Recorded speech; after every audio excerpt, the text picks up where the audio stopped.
চন্দ্রঘোনা ফেনী রংপুর সরদি জামালপুর যশোর সরিষাবাড়ি রায়পুর মাগুরা খাগড়াছড়ি রায়পুর মাগুরা খাগড়াছড়ি কিশোরগঞ্জ দর্শনা ভৈরব নোয়াখালী পাকশি দেওয়ানগঞ্জ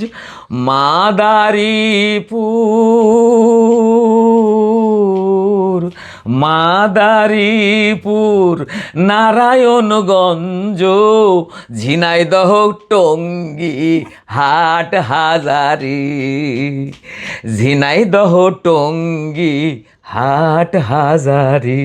যাই হোক, এই ধরনের আমি খুঁজতেছিলাম এর মধ্যে নোয়াখালী, বরিশাল, চট্টগ্রাম, সিলেট একটাও নাই আলোচিত জেলাগুলা। না, আরো দিছি, কেন আমি শর্ট করলাম, কারণ ওই এত 64টা নাম এখন বলতে গেলে আমার মনে হয় 1 ঘন্টা চলে যাবে। 1 ঘন্টা মানে আমার ক্যামেরার চার্জ কমে যেতে পারে। মানে আমার তো অনেক ধরনের এই ধরনের করা।